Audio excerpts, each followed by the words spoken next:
Assalamualaikum warahmatullahi wabarakatuh.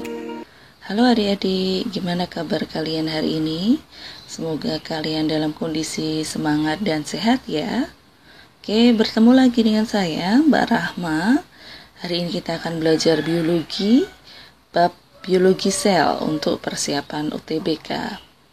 Oke adik-adik, kita langsung saja ya. Apa yang akan kalian pelajari hari ini? Ada 5 bab. Yang pertama pengenalan sel, yang kedua membran sel dan transportasi sel, yang ketiga macam sel, yang keempat perbedaan sel hewan dan sel tumbuhan, yang kelima bagian sel. Nah, nanti di akhir video Mbak juga akan membahas tentang beberapa soal yang pernah muncul di UTBK supaya pemahaman kalian semakin dalam. Oke, kita mulai ya. Yang pertama kita mulai mengenal tentang sel. Nah, apa itu sel? Sel itu merupakan unit struktural, fungsional terkecil dan juga unit reproduksi serta pertumbuhan pada makhluk hidup. Oke, kita lihat satu persatu ya. Sekali lagi dikatakan bahwa sel itu unit struktural dan fungsional. Oke, unit struktural dan fungsional ini maksudnya apa? Bahwa sel itu menyusun makhluk hidup. Jadi dia bagian dari makhluk hidup. Lalu dikatakan fungsional karena dia berperan dalam berbagai proses metabolisme, termasuk proses-proses penting di dalam tubuh makhluk hidup, dimulai dari sel. Lalu unit reproduksi. Nah, apa itu unit reproduksi? Mungkin kalian pernah mendengar istilah omne cellula et cellulae. Jadi, sel itu berasal dari pembelahan sel sebelumnya.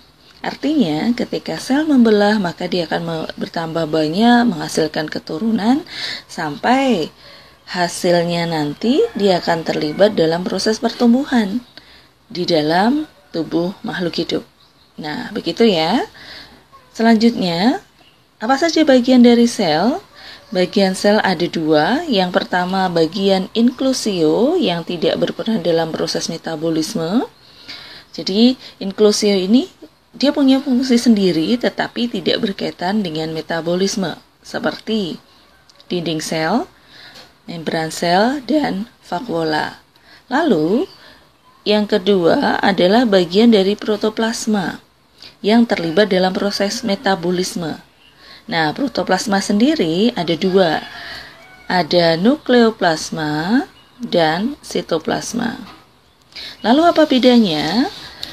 Bedanya begini adik-adik. Jadi yang dimaksud dengan nukleoplasma itu bagian dari protoplasma yang posisinya ada di bagian inti sel. Nah, ini ada di dalam inti.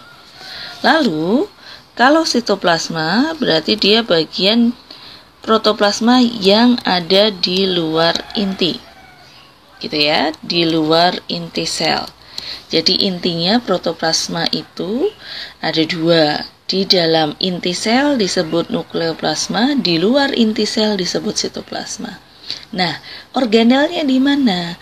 Organel sel itu ada di dalam sitoplasma. Jadi di sitoplasma itu kita bisa ketemu mitokondria, kloroplas, dan kawan-kawannya. Oke, lanjut ya. Protoplasma sendiri ada 2 unsur adik-adik. Ada unsur makro dan ada unsur mikro. Makro itu sebagai komponen utamanya. Kita bisa lihat di situ ada C, H, O, N, S, P, K, dan kawan-kawan. Lalu unsur mikro itu unsur yang tidak utama. Ada Br, Mn, Cu, Co, dan kawan-kawan. Begitu. Oke, lanjut ya. Selanjutnya kita akan mengenal tentang membran sel dan mekanisme transportasi sel itu sendiri. Jadi, apa itu membran sel? Membran sel itu adalah bagian terluar dari sel setelah dinding. Kalau sel itu punya dinding begitu ya. Nah, membran sel ini dia berperan dalam transportasi sel. Gitu. Yang sifatnya apa? Yang dia bersifat bilayer atau 2 lapis. Jadi membran sel ini dia ada 2 lapis. Nanti Mbak akan jelaskan dengan gambar ini ya. Nah, lalu bagaimana strukturnya? Kita bisa lihat ya. Jadi yang dikatakan bilayer tadi itu ini adik-adik. Jadi ini 1 lapisan, 2 lapisan. Nah, ini bilayer. Masing-masingnya adalah fosfolipid. Jadi yang atas ini fosfolipid, yang bawah juga fosfolipid, begitu. Nah, maka disebut di sini fosfolipid bilayer, begitu ya. Nah, kalau kalian lihat, bentuknya menarik adik-adik. Jadi kalau ini saya ambil 1, begitu ya, maka dia seperti balon dengan 2 tali. Nah, begini kan. Yang atas ini adalah bagian fosfat. Nah, kalau yang bawah ini adalah bagian lipid, maka disebut fosfolipid. Jadi ini kepala begitu. Bagiannya fosfat, lalu ini adalah tersusun atas lipid. Oke, maka disebut fosfolipid bilayer karena dia 2 lapisan. Nah, ada keterangan di sini adik-adik. Coba kita perhatikan. Dikatakan bahwa kepala bilayer fosfolipid bersifat hidrofil. Apa artinya hidrofil? Fil itu kan artinya pakai perasaan begitu. Maka hidrofilik karena sifat dari kepala fosfolipid ini tahan terhadap air atau dia suka air. Artinya dia tidak mudah rusak oleh air begitu. Lalu kalau ekornya dia lemak begitu ya, ini sifatnya berlawanan adik-adik. Kalau kepala tadi hidrofilik, maka ini sifatnya hidrofobik. Artinya dia bersifat takut air. Karena fobik itu kan artinya fobia begitu. Takut air. Oke, itu untuk bagian fosfolipid. Kita sekarang lihat bagian yang lain. Nah, di dalam membran sel itu ada juga protein. Nah, protein itu macam-macam adik-adik.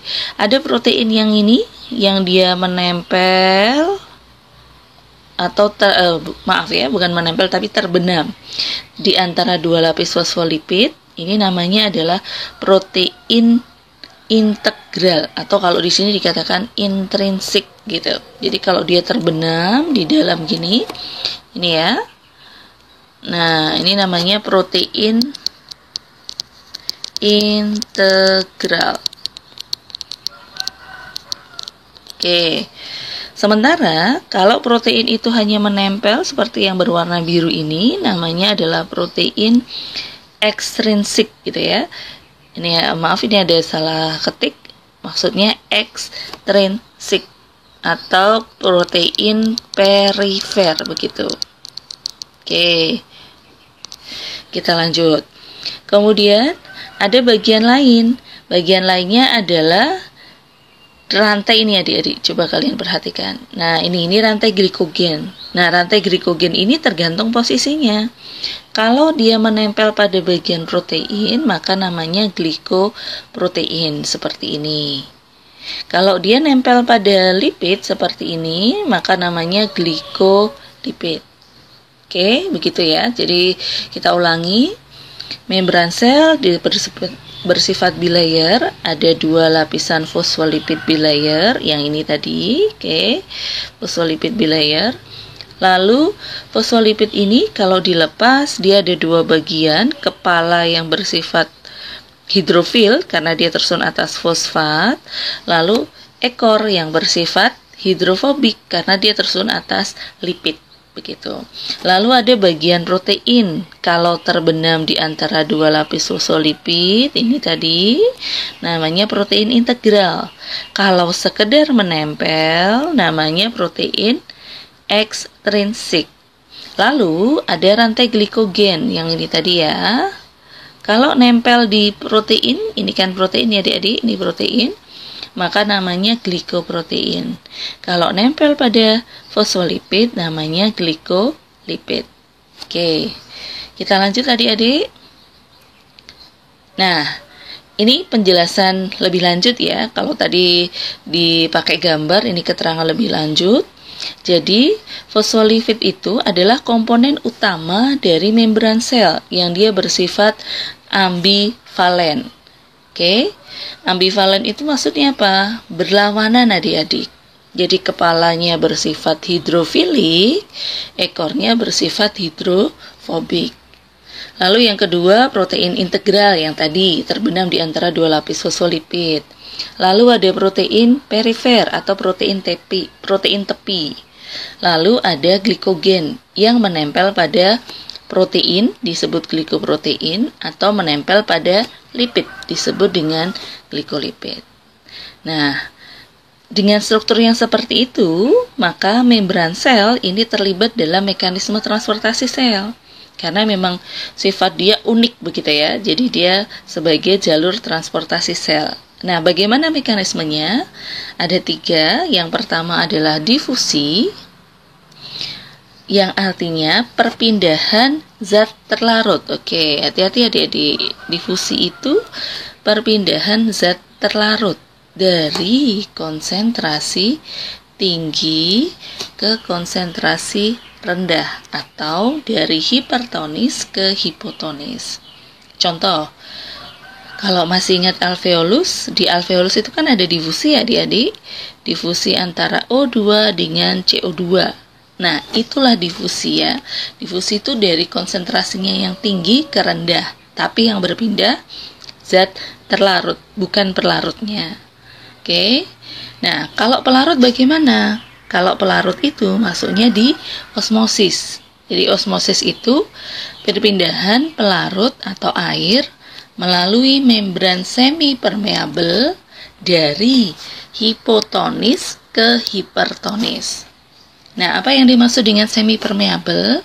Semi-permeabel ini artinya dia selektif adik-adik.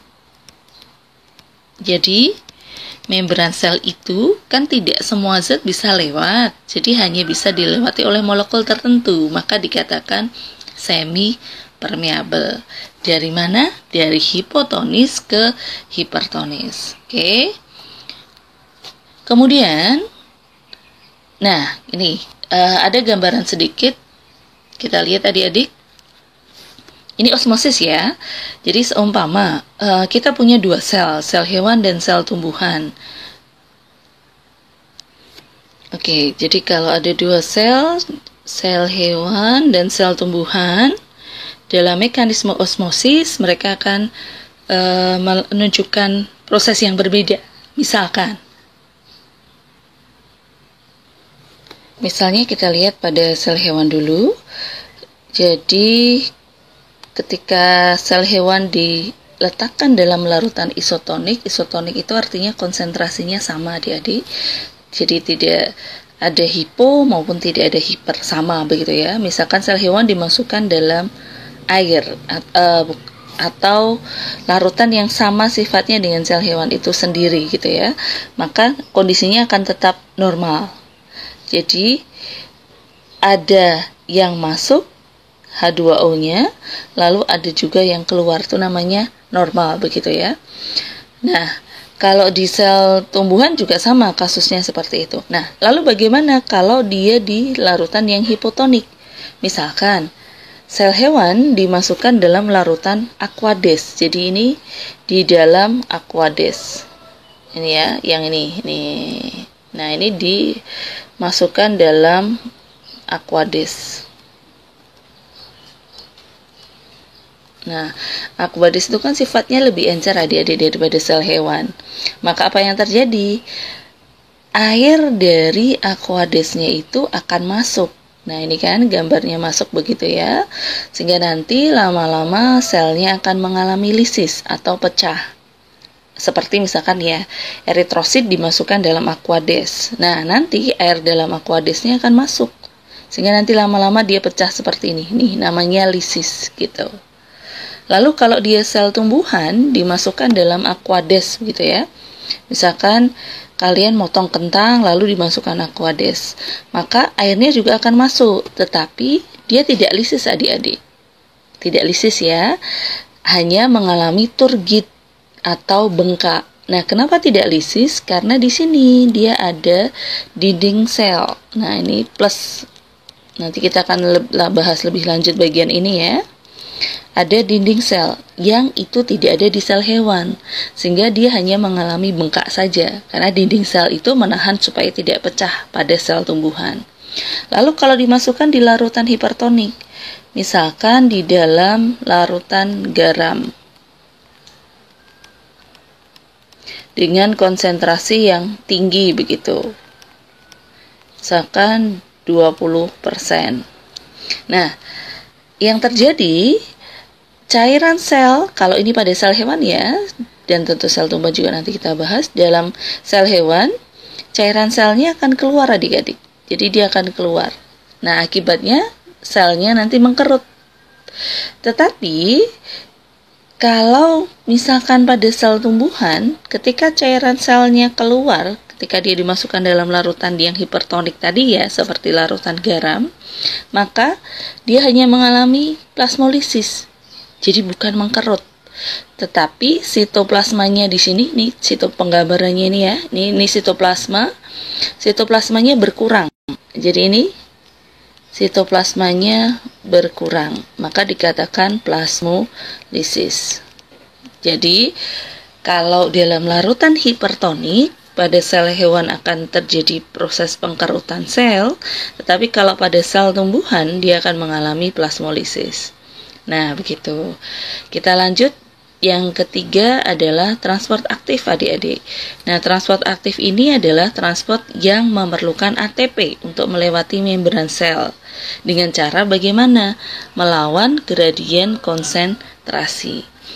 Nah, bedanya dengan yang dua tadi, difusi dan osmosis, dikatakan aktif karena dia memerlukan ATP. Jadi, kuncinya di sini adik-adik. Nah, ada energinya yang digunakan. Dikatakan aktif karena transportasinya memerlukan energi. Oke.